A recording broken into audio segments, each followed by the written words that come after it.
We are live. I just got back from a really long run. In fact, that's actually what we're going to talk about today and how it relates to project cars. One of the common things for all of us, and I get these questions a lot, is it, hey, how I have a project car, the car's all disassembled, or I have an engine that I have to build, or whatever the deal is. How do I get it all done? It just you look at something and there's just way too much stuff. This is like it's like an insurmountable task.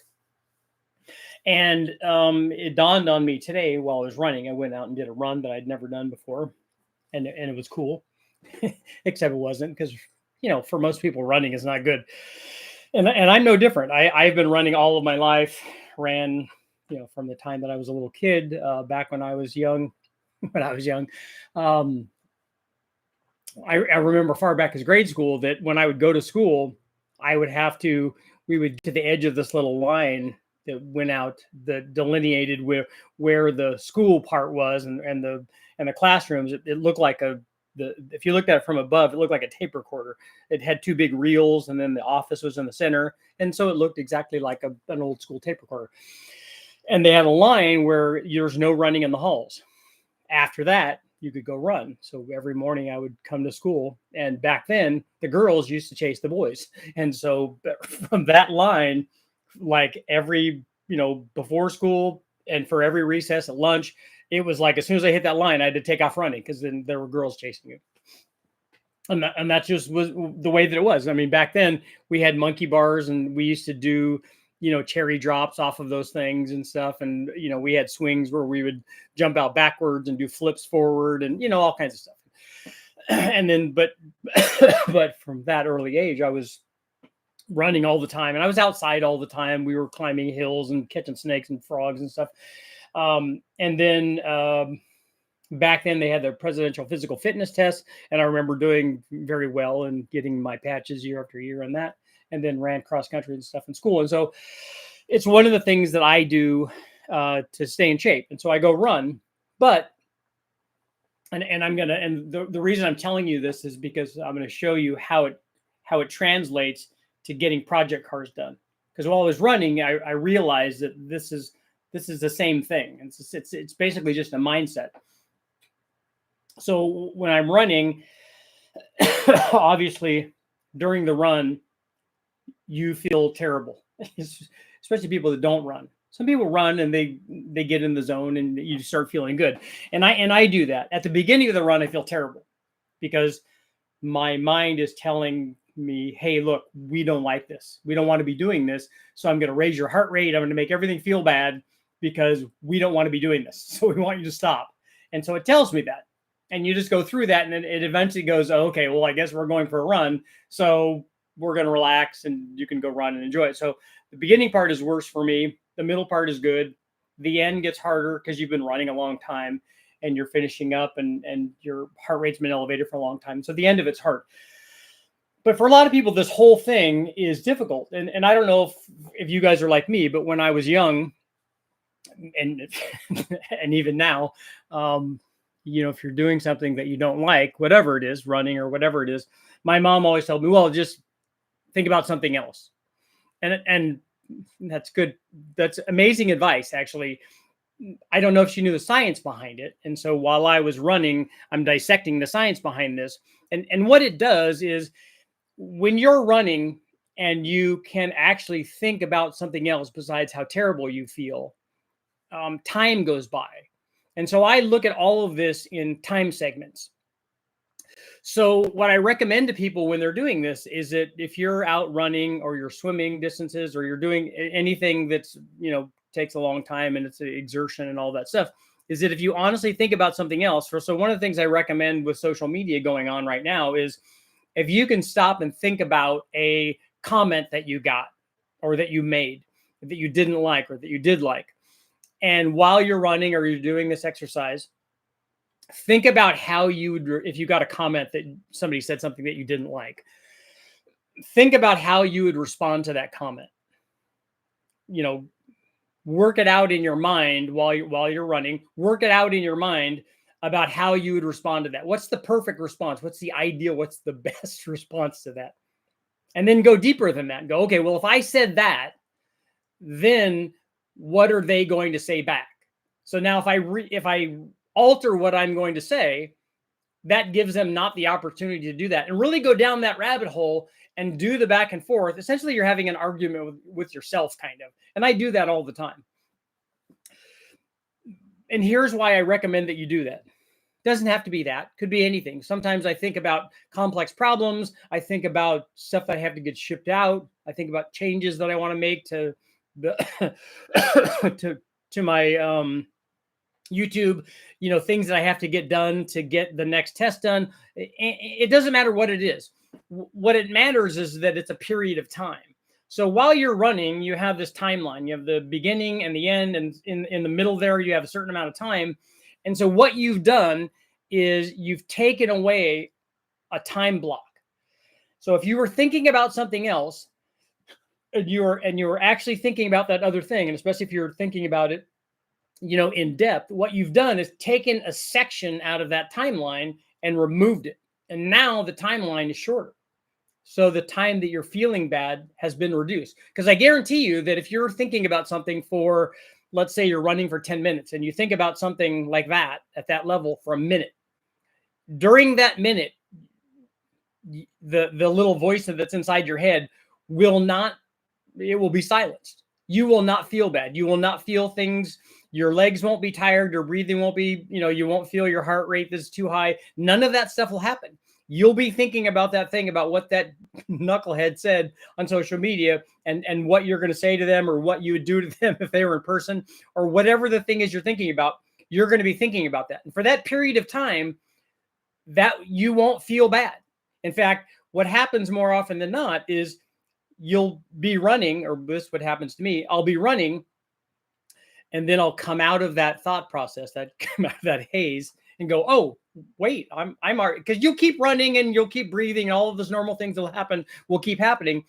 But I'll just come out of it and go, oh, I'm already at that big oak tree. What the heck happened? How did I cross those streets and stuff? And all of that time will be gone. You won't have hurt. You won't feel bad. Your mind won't be telling you to stop. None of those things will have happened. So during that period of time, you took that time block and removed it. And now you felt bad for less time. So it's just like my mom used to tell me, think about something else. And that's what happens. And that's the science behind it, because you've tricked your brain into thinking about something else during that period of time. And then the more you can do that, the more you can compress that amount of time that you don't feel good. So I know what you're wondering. Well, Richard, how does that relate to project cars? It's the same thing. If you have a project car, you essentially have a timeline. Okay.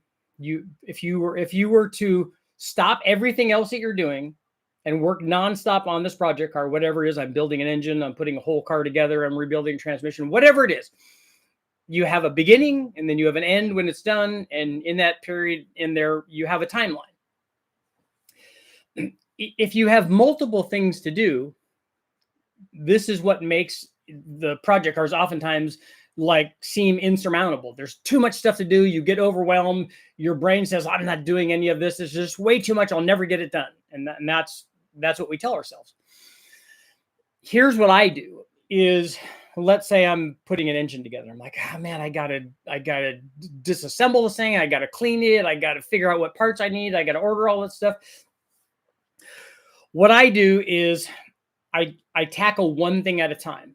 Okay, today I'm going to disassemble and bag everything.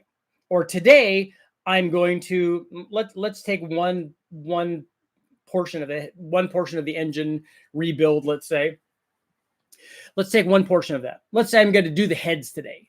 Okay, I'm going to take the heads off and I'm going to do a Super Ritchie razor blade rebuild.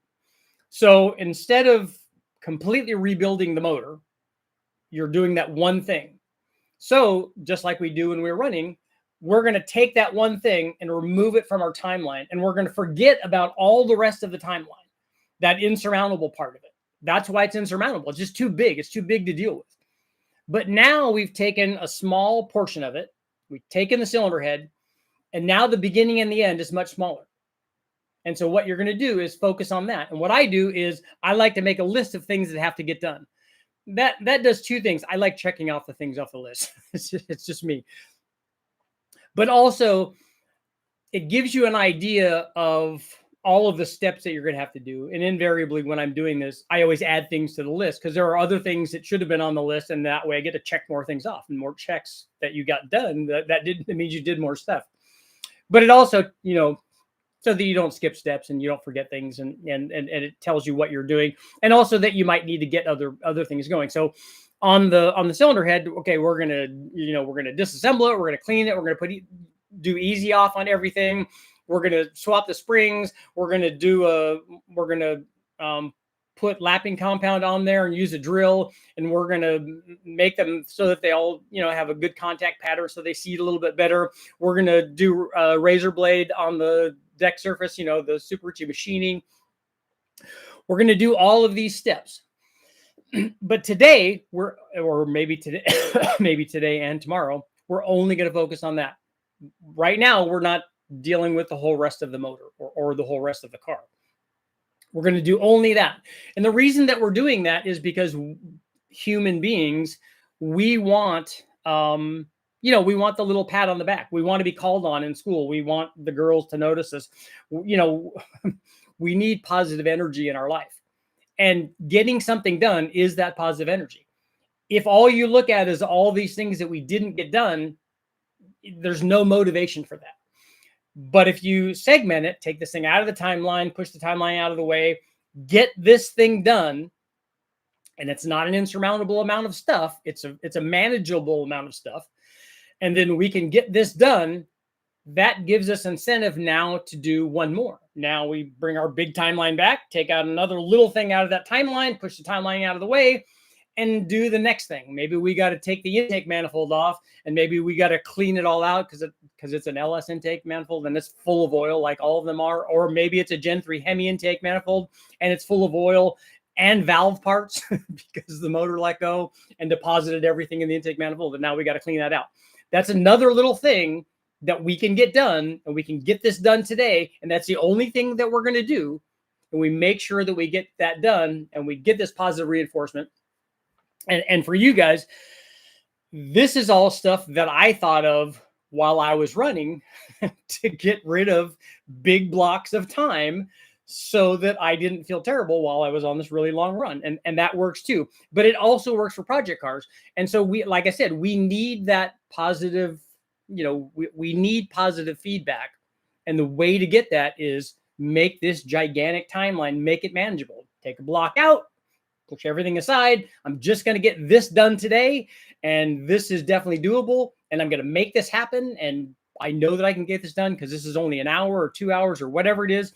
I have that amount of time. Because the other thing that happens is when you're looking at all these things that have to get done, especially if you add more stress to that by having like time constraints. Okay, I can't jack up my car and take the transmission out because I'm going to have to move the car to get the other car out, or my neighbors don't like it, or whatever your situation is, whatever the time constraint is. When you add time to that, it adds stress. We shut down. We don't like all the stress. We don't want to do that. So we ended up just not doing it. Just make sure that if you have a big amount of stuff, do one thing at a time, push that stuff out of the way and get it done. And then pretty soon you keep getting those things done. Your timeline shrinks down. And pretty soon there's only one thing left. And then that's a manageable thing. And you get that done. Pretty soon your project car is all done. And that's how we do it. Cheers. Those are the things that I think about while I'm running, while I'm also looking for snakes. Update. I went to look for snakes last night, like about midnight. It had my headlamp on stuff, which oddly enough is still charged from when I was in Florida last year. So that's an awesome headlamp. I also brought a spotlight. I didn't find anything, only snake shedding. So we already know that there are snakes there. There just wasn't any while I was there walking around. Also, update on the AC system on the truck. I took the cabin filter out. It actually was not bad. I don't remember if we changed that before. Mark Sanchez didn't remember doing that when we were doing the AC before a couple of years ago. But it was not as bad as I thought. I thought it was going to be the original one and it was just going to be completely clogged. I'm going to replace it anyway. But I also basically just filled the system because I went and bought the gauge and the fill line. And I had a one canister of Freon. I hooked it all up. And obviously it was, like I said, the clutch was cycling on and off. So it took a few minutes or whatever. The pressure would be cycling high and then low and high and low. And pretty soon, boom, it stabilized, in the 30 to 40 PSI range. The system was blowing cold. We filled it enough to basically make it work. And that's all working now. And then I'll go down today, probably when I get off the live feed, go down to AutoZone and get another cabin filter, stick that in there and get it back together. But it's nice to have AC because it's been hot, but again, like we were talking about with compartmentalizing that stuff, it's nice that it feels good to get something done. It makes me want to do more things on the truck because it needs other things. I've got another latch for the rear door that now needs to be replaced. Those things seems like they break every 15 minutes, but it's nice to get that done and to be able to drive around in it and especially when it's 100 degrees outside. So all that worked out good. Oh yeah, and Ron, I'm glad you mentioned that. On the thumbnail is maybe one of my favorite engine bays. Last year when I went to the Shelby meet with the Omni, I went to the Shelby meet, and I love turbo stuff. Me, turbo cam stuff.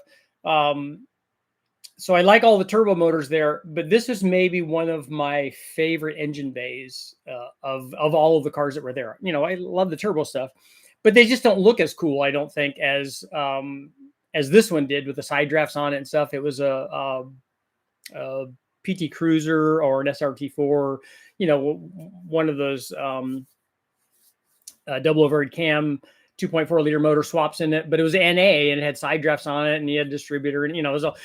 So it was very, very nicely done. So that's thumbs up for that. And that's pretty cool stuff.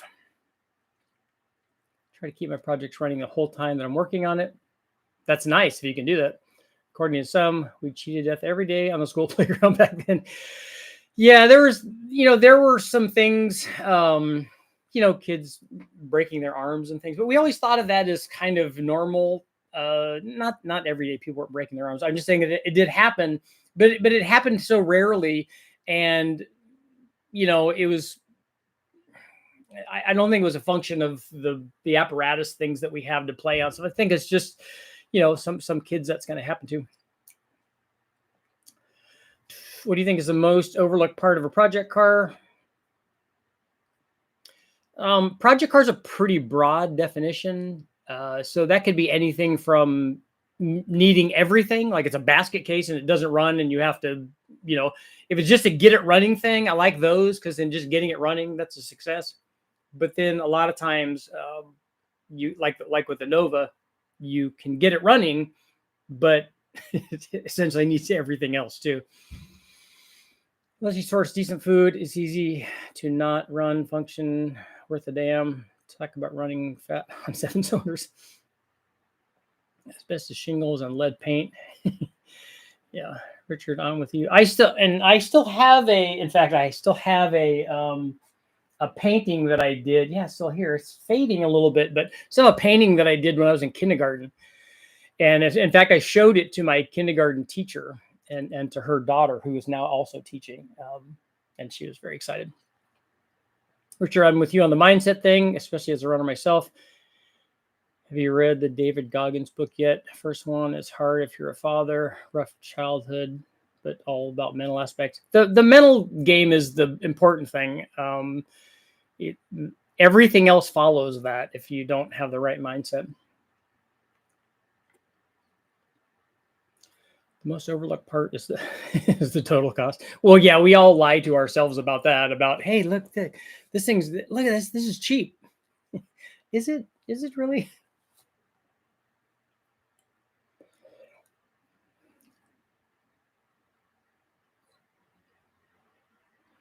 I altered my response just recently to the crappy comment, turned it into a positive, and they responded with a legit thank you and thanked them for the transparency after instead of a pissing match. Yeah, and I'm guilty of that too. I think everybody is. A reactionary response is usually not good. You do get a lot of people on there that the only thing that they're looking for is they want to, distribute negativity for whatever reason. They're just trying to get a response from you. Trolls are like that. Um, you know, there's lots of people out there. And then the thing is that one of the things you have to realize if you're in social media land is that the people most likely to comment are people that are going to say something negative. You get, like I said, you might get hundreds of thousands of views, and the majority of the comments where you get are telling you what a terrible thing that you did. Yeah, the runner's high. That for me, that doesn't happen as much while I'm running, but all the rest of the day I feel better. Analysis paralysis. Yeah, that can be problematic too. And I deal with that a lot in the comments and questions that I get with people trying to overthink things. Well, what if I added one more degree of duration? I'm like, look, after the 7th or 8th time of them going back and forth, I finally just stopped and say, look, you need to just pick a cam and put it in and go drive it around.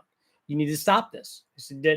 You're trying to nitpick this thing, and you're trying to nitpick an otherwise stock 5.3. You will never be able to tell any difference from any of the things that you're talking about. You wouldn't know that they were there or weren't there.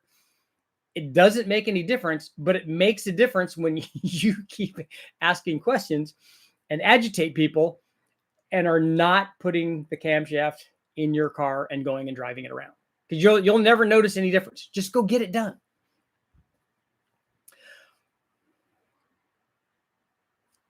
I think I'm just a motorhead. Yep. Multiple timeliness. Try 4 very custom car projects at once. Yeah, that's hard. That's one of the things that I deal with down at West Tech is, especially if I'm down there for a week or whatever, I'm trying to organize multiple things that have to be done in specific orders. And it's not me getting one thing done completely and then moving on to the next thing. And so all of it doesn't come together until the end. And it's frustrating not to be able to get stuff done. And just like, look, I just want to get the motor on the dyno and start testing the dyno. But no, you got to do these other things. And while I'm going down there, I have to get these 2 other things for this other motor. And then I have, and on and on. And that's tough to deal with sometimes. For me, the twist is this. Real life is like the run in your analogy, and working on the project car is a time block taken out of the rest of your life. What brand injectors do you recommend? I don't have a brand that I like above all others. The thing that's important for injectors is that you size them properly. I'm still surprised the number of comments and questions I get about injectors and the responses that I get on some of these things where we put a turbo on, or even if we just put a cam in. Yeah, but you changed injectors. I'm like, yeah, but we had to change injectors. If you don't change injectors, you won't have enough fuel for the extra 70 or 80 horsepower that you got from the cam, or the 200 horsepower that you got from the turbo. That's not a bad thing. That's actually a good thing. A whiteboard for my project car. Yeah, that's why I like the list too. If you'll see Freiberger and most people that I know that are like, we always do this when we're going to Bonneville and stuff. We have a list of things. And then we also try to, particularly for something like Bonneville, or when I was doing World Challenge or US Touring Car, we prioritize the list too. One of them might be wash the car. It's pretty low on the list. I mean, we'll do that maybe at the track or whatever, wipe it down or whatever, but that's not as important as putting the transmission in. So, of those, you look at all the things that are on the list. And like I said, there's going to be write-ins. There's always lots more stuff that we forget that have to be done. And then it's more check boxes.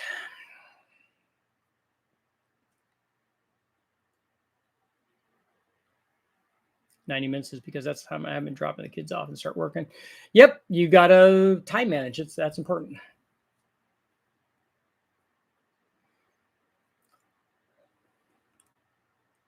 15 thumbs ups. That's a lot.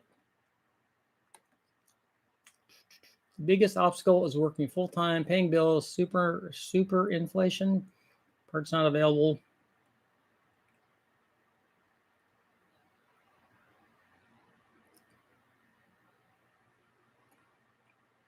During COVID, I was at home, self-employed, have lots of free time for projects.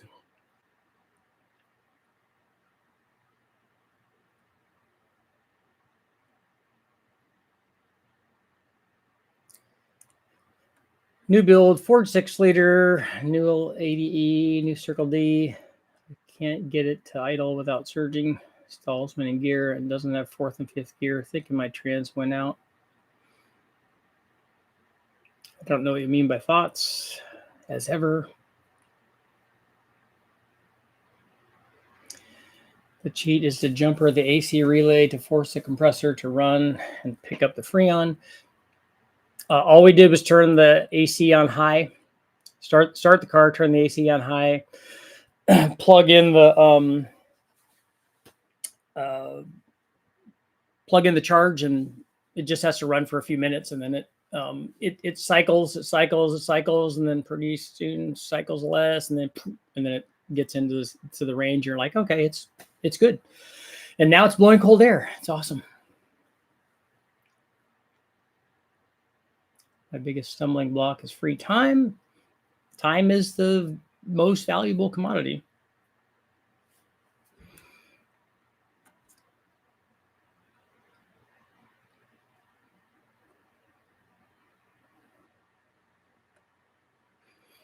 And the other thing that's important about project cars and getting a portion of it done is life isn't just about working and making money and, so that you can live and eat and have a place to live.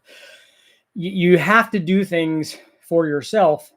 And if doing project cars or starting your car up and all that stuff makes you happy, you have to do that.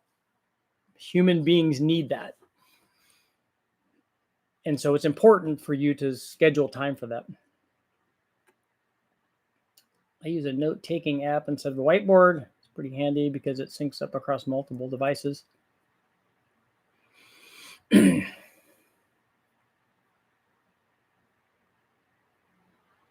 a BMW owner, I'm all too familiar with why you're in there. Yeah.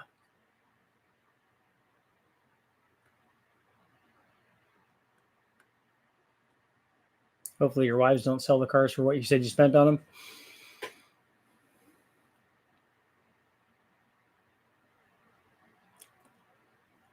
That's the why you're in there. Just take the body off the frame. That's the thing. That's how it started with the Omni. It was just like, hey, let's go back there. We'll put an engine in it. And then Brian went and painted the engine compartment and made it look amazing. Like, man, now you got to do everything. And then it's I'm going to take the radiator cap and slide a whole new restored car underneath that new radiator cap. 1,300 horsepower turbo LS Dreams kill a lot of realistic NA small block Chevy builds. Yeah.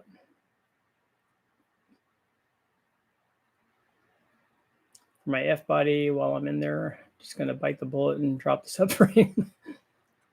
You can. I really need to put another motor in the truck, but it's easier just to keep driving it.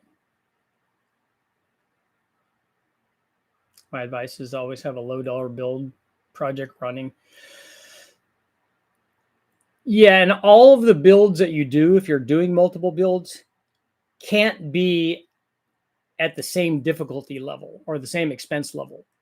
You need to have some that you can actually get done. Okay, look, all I need to do is change the 2-barrel to a 4-barrel on this car. Then it'll run fine. That's easy to do. Just you can get that done in an afternoon.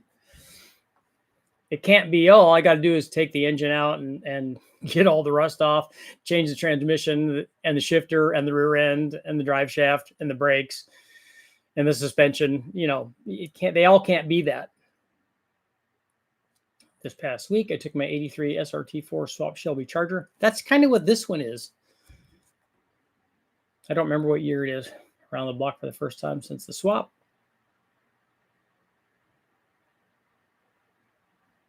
Just wanted to paint my firewall, man. I've got a new motor, frame off, new floor pan, painting all underneath. That's what happens.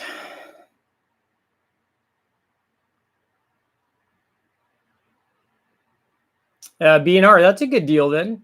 Swap on another motor, another $500 motor. I'm still amazed, and I don't want to say this out loud because it makes all the junkyard guys raise their prices, but it's so cool that you can just go get another running motor, although they're raising the price on all of them, which is sucky. Unfortunately, if I don't get a project done, I go buy another easier project. I think I'll get that one done, and I usually have 2 incomplete projects.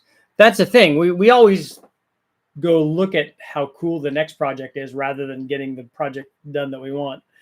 And everybody's guilty of that.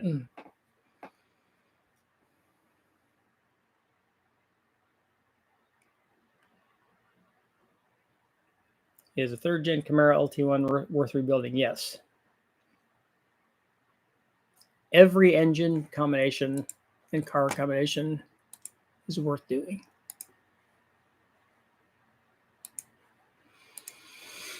Every one of them. Oh, we need to have a poll, right?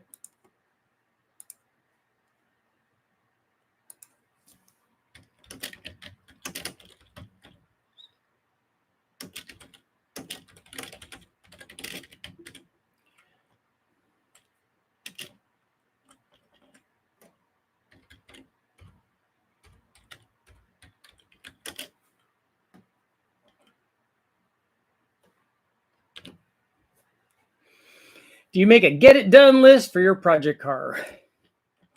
We'll put plural on there because we know you guys don't have just one project car. And it could be just project. It doesn't even have to be a car. It could be a boat, could be a GoPed, could be a Trail 90.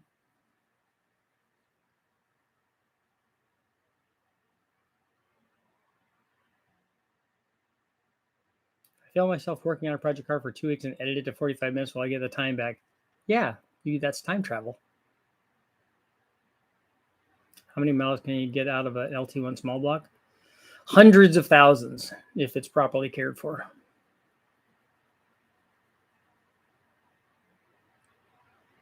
Everything is worth rebuilding except the Iron Duke. Come on. No Iron Duke shade.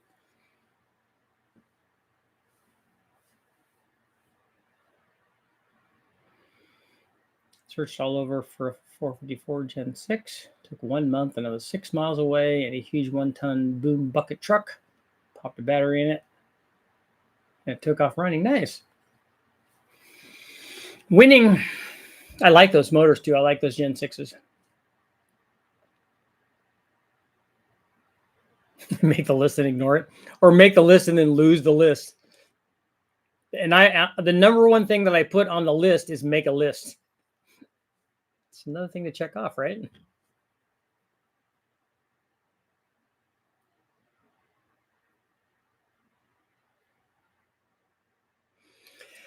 Purple Monkey, my 2006 Sierra had a lifter tick at 160,000 miles. Doing it myself, I'd be in for around $600, parts, fluids, and materials.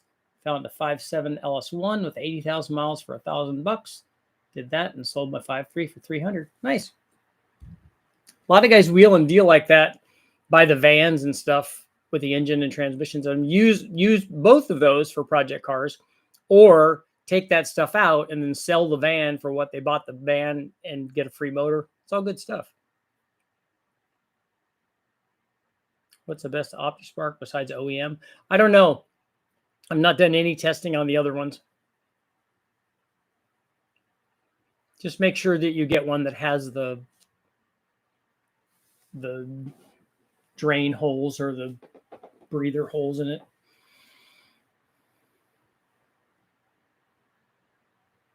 I also break things down on the list. Yeah, you can have the list be as long as you want. You can have sub lists.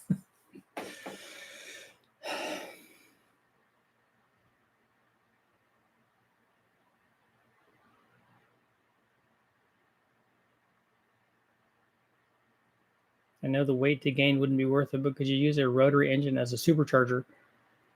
where are you going to get the air output from a rotary engine? All you're going to get is exhaust.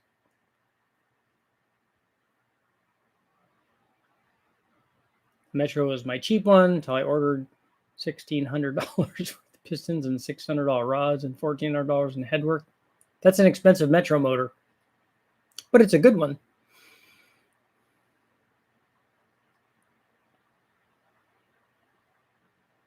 It's fun when you check an item off the list and you have to add 3 more. Yeah, that happens.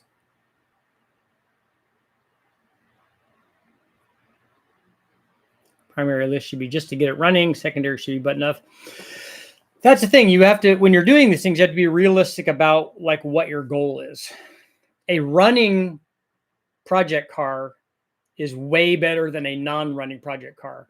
And this is where people get to this, like this analysis thing, this analysis paralysis thing, is they go, okay, well, I got to do, I got to rebuild the brakes. I got to, all of these sub things that they got to do.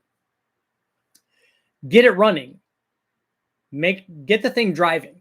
Because if you do that, at the very least, you can move it in your garage or out of your driveway or whatever. Get it so that it's running. Now, if brakes are a thing, it has to have brakes. So there are some minimum things that it has to have. But you don't have to fix the windshield wipers. You don't have to fix the leaky windows. If one window doesn't go up or it's not there, that's not a big thing. Obviously, you're not going to want to drive in the rain, but sometimes you do. Sometimes you have to. It's not a big deal. The interior is not a big thing. None of that stuff is a big thing. Get it running so that you can drive it around. If it's running, the more likely you are to do other things to it because it's running. Because while you're driving, you're like, okay, now the next thing I need to do, if I'm going to drive this in the rain, is I got to put windshield wipers on it because I can't see.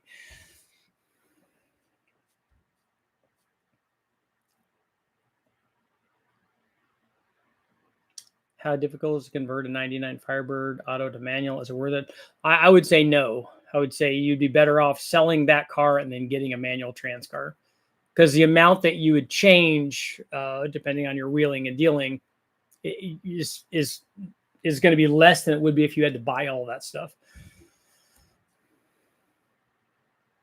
I'm down to choosing machine shop for my 70 Ram Air 4 Trans Am. Really, all want 6 months to 1 year. And they're just doing the machine work on the engine for a year?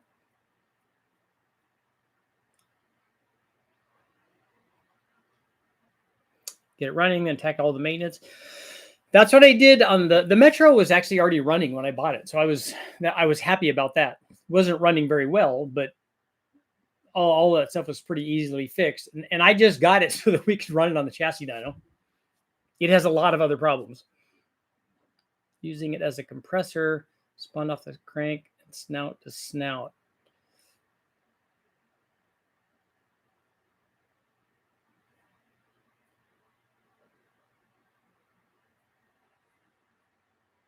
I don't know what the flow rate would be spinning it like that. My guess is it's not going to be anywhere near what a decent sized supercharger is. Any idea what it should cost to get valve guides and surfaces checked on aluminum heads? I don't know what machine shop cost would be.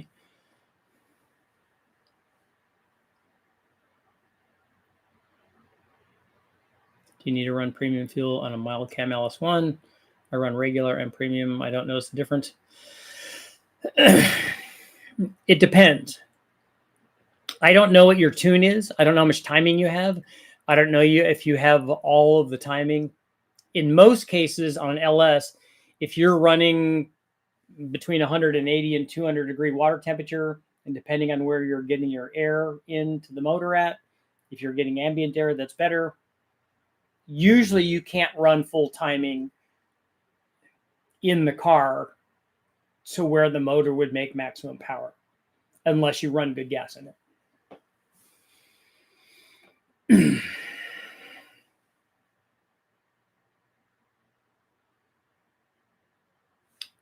Did you speak to anyone about a blow through in a box versus open to atmosphere?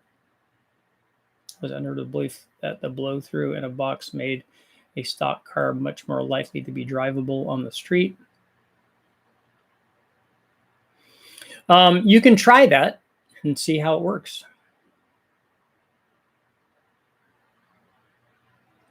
That seems to work at reasonable boost levels. But anytime we've ever tried to make lots of power with that, even in an enclosure, that we've always used the blow-through carburetor.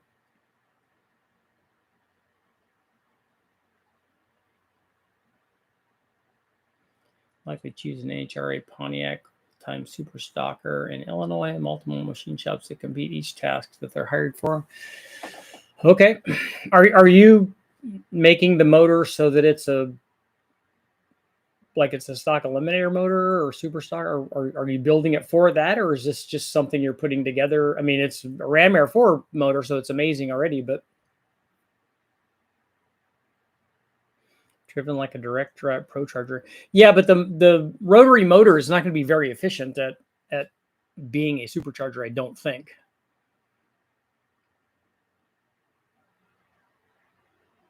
How much horsepower does a 383 stroker add to an otherwise stock LS1? You could do the math on that. If you have the horsepower and you divide it by 346 and then multiply it by 383, it'd give you a pretty good idea on what kind of power it would make. I just hope I don't pull the main caps or break the crank, both of which no one has done. With my luck, I'm in unknown territory. I mean, I think if the tune is right, that's not going to be an issue.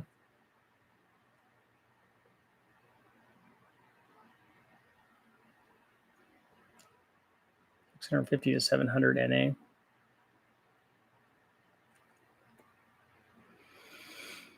That's a lot. GTO LS2 and idle eventually goes higher and the engine is on, then shutting it off at idle is great. I've already done a tune-up. This is throttle body of the tune.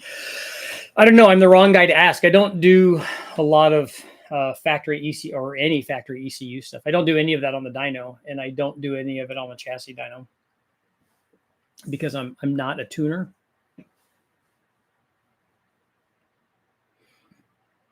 If it's changing, I would look at the IAC maybe.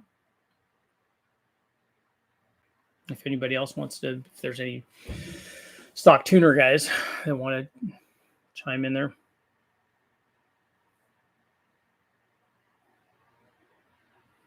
BNR, that sounds like a cool build.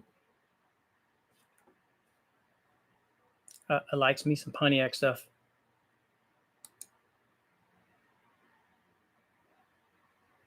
I guess maybe I should have.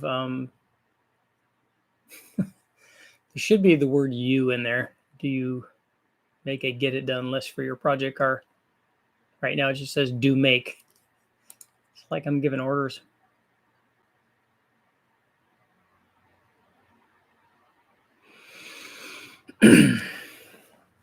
Made a list for my engine swap. The time I didn't look at the list, I forgot the flex plate. I'll be using the list from now on. People forget stuff. I do too. That was just to use it on a wild rat rod. Try it. All of the ideas that people have, you should try. Was your Mustang you ran at the Silver State Street drivable, or could you drive it to the race if desired? That's all that I did. We never trailered that car. That car drove to Fort Stockton to do this top speed shootout. It drove to 12 Silver States. It drove to the Foxtrot. It's the only car I had, so I had to drive it. I was the only one when we did the road and track top speed shootout. I was the only one to drive the car there.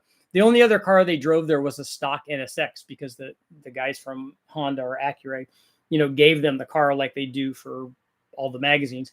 They gave them that car because they were doing the NSX evaluation on it, for the magazine, and they drove that one there. But everybody else trailered theirs, Lingenfelter and Corky Bell and Norwood and all the guys that were there.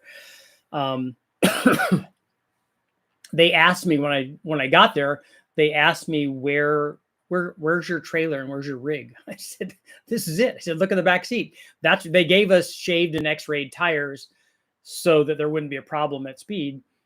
I think that they were BF Goodrich. I think that they were TA. I think they were R1s. The tires were in the back, and because they said that they could mount them for me when we got there. I had a toolbox. I said, this is me. I'm ready. They said, you drove all the way out here like that? I said, yep, let's go. I said, I drove it to every Silver State race, raced it in the race, and then drove it home. I said, that's what the definition of a fast street car is. It's a car that you drive on the street. Sounds like a TPS issue. It's drive-by-wire, so no IAC. Okay. What year was that? Did he say what year it was?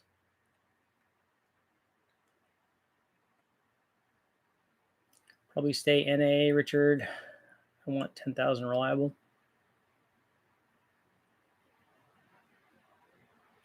My first project, large or small, 58 Chevy truck. Cool. 6-liter stroker.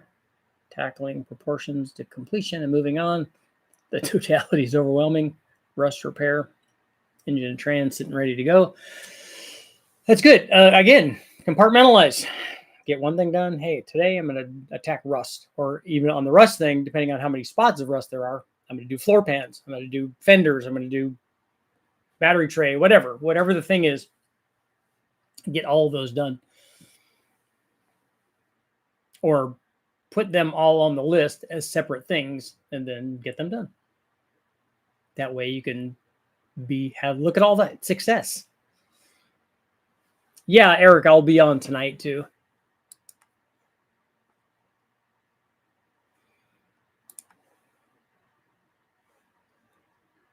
You've got mail.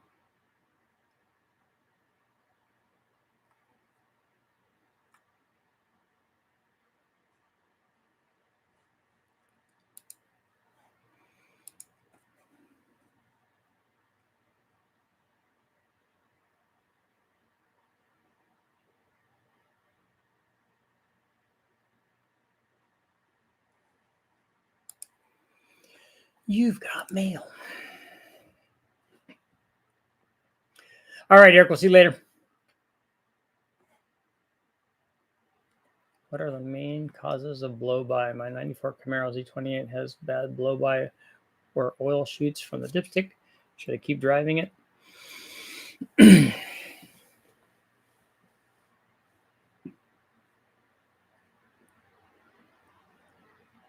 That sounds like you might have a broken piston or ring. What I would do is do a compression test on it and see if one of those is really bad.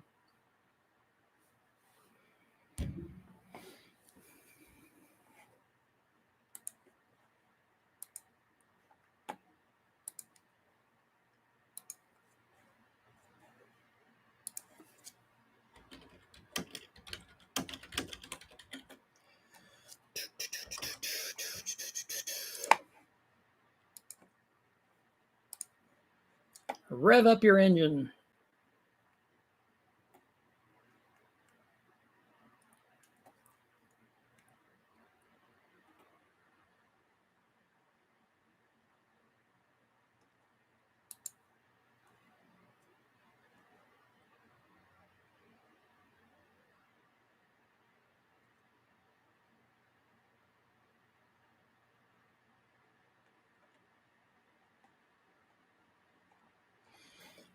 There.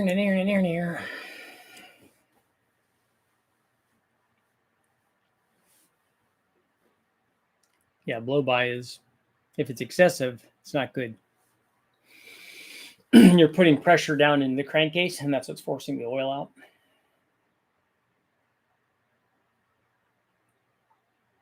I mean, there's always going to be some, but it shouldn't be coming out the dipstick.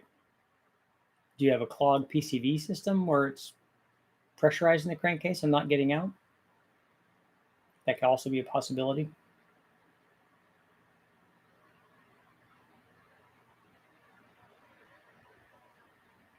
We vent our valve covers to atmosphere when we're running stuff on the engine dyno. That way there's no crankcase pressure. And also we could see if it has you know, if they're huffers, there's blow by. And a lot of times there is.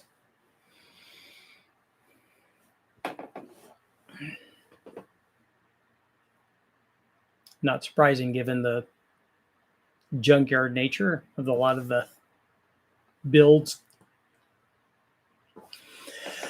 How is our poll doing? Do you make a get it done list for your project cars? Yes, 77% on the yes side.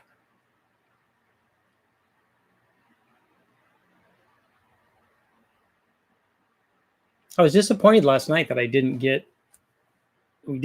see any snakes while I was out there.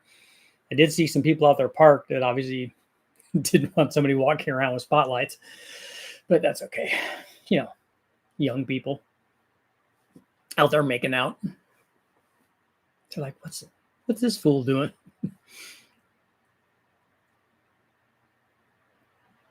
It was cool enough when I went. It was in the 60s. That's a good temperature for snakes.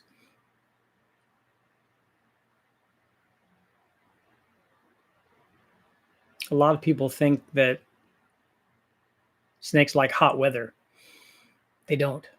They don't like it when it's 100 degrees. They're not out when it's 100 degrees. They're usually underground because they got to thermoregulate. So they don't like 100. They also don't like 30. They like the temperature ranges that we like. They want it to be 70 or 60. And, you know, when it's cooler, they'll sit out in the sun. Usually not directly out in the sun. Sometimes they'll crawl onto the roads and stuff and get some temperature from that. Or they're out at this is why I went when it was like 11:30 or midnight or whatever, is because they'll come out at night. It's cooler. And also they're coming out to hunt, looking for the mice and things that are up. What is an LS rebuild list you would recommend? I don't know what you mean. Are you asking me to make a giant list of what it would take to rebuild an engine? That's a long list. And it depends on what things you would put on the rebuild. A lot of these junkyard motors, I don't rebuild. We just run them. Like that L33. It has not been rebuilt. It now has different heads on it and a different cam, a different intake manifold. But the bottom of it is all the way that it came. It doesn't even have ring gap. Not yet. It needs new rings.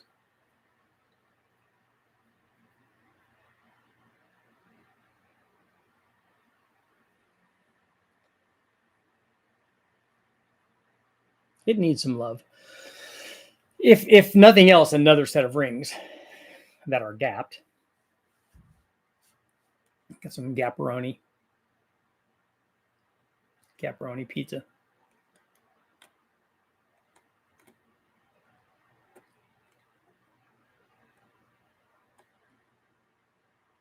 BNR, can you get those Rammer foreheads? Can you get them to flow, 350 or more?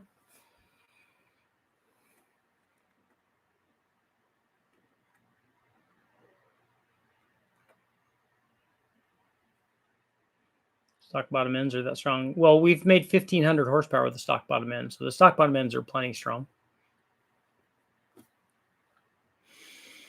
And this one, the 5.3, has made lots of runs to 77, 7,800.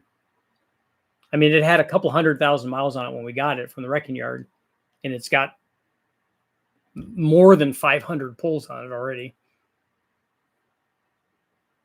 And still makes the same power. A lot of people worry about things that they shouldn't worry about. That's actually the nice thing about using junkyard motors is that, if you buy a motor for a few $100, even if you spend $500 or $600 on it, and you put it on there and it runs, you're like, oh, it's a win. It's awesome. But even if you do a bunch of stuff and it breaks, you're like, okay, that's $300, $400, $500 or whatever. That's bad, but it's not $5,000 bad or $10,000 bad. It's $500 bad. And more than likely, you got a lot of stuff out of it anyway, like we do when we're making runs. And then like with this L33, I've had it for a couple of years now and done lots of videos and testing with it. I think the L96 would be a good turbo mule with a large chamber head. What would be different about the L96?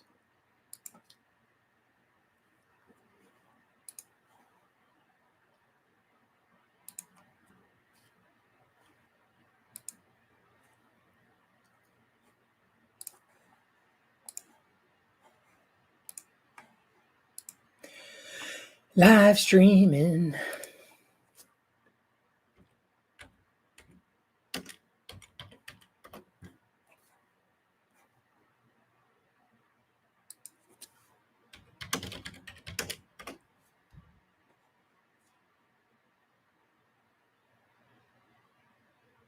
So it replaced the LY6 as flex fuel capacity.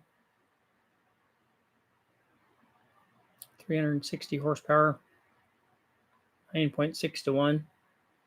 I don't really think that that's going to be any different than the LY6 is, right?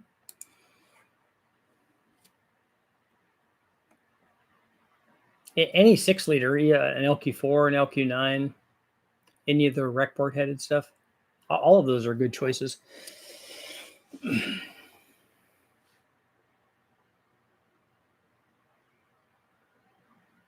Good afternoon, 350 TBI, 95. I'm thinking investing first in a 4-barrel EFI. I need suggestions. What are you going to use to run that with? Honestly, if you're going to do that, well, the thing is, I don't know how you're going to control your transmission, which should be also computer controlled. So I'd be concerned about stuff like that. If it's just the engine, I would put a carburetor on it.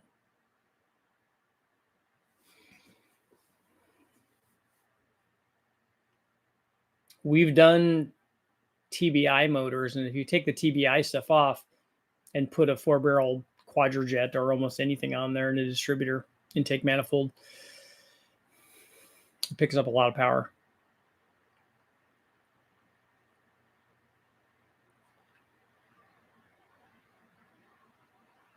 It's a daily driver. Yeah, I don't know how the factory computer is going to control that.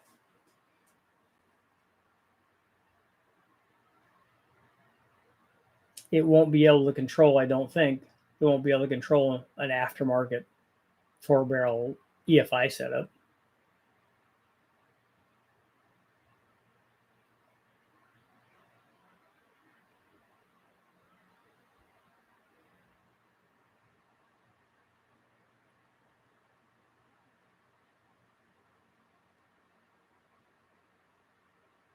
EFI, now rebuilt trans. Okay. Yeah, you can do that.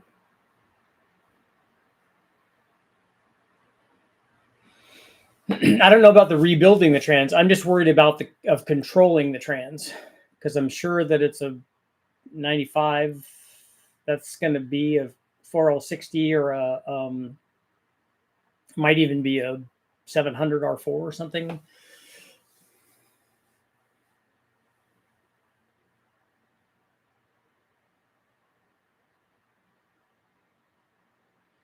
I'm building a turbo engine for the street and don't want the smoke from the venting, the blow by to atmosphere to be seen. If I vent it to before the turbo, that's not a good idea. You're ingesting oil vapor into the turbo. It's going to deposit a bunch of stuff on the turbo, and also oil vapor. If you draw that in, the detonation threshold for oil vapor is much lower than it is for the gas mixture. So you can create detonation issues if you do that. You should just vent it over to a breather can.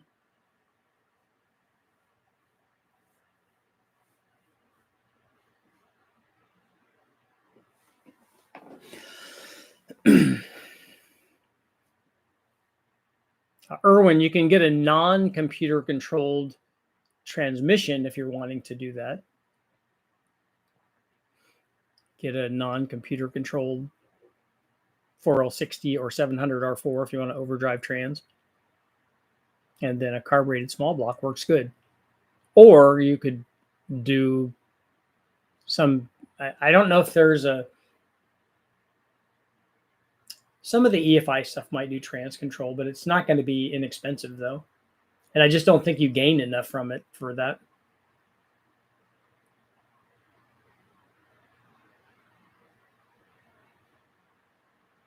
Ron, you need to advance your comment timing. We got 1 more minute. 78% are on the Make a List Foundation, part of the Make a List Foundation.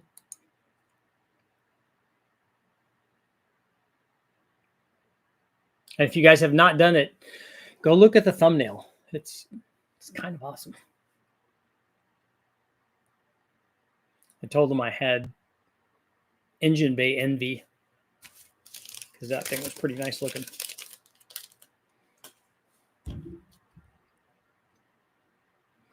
Pretty awesome sauce.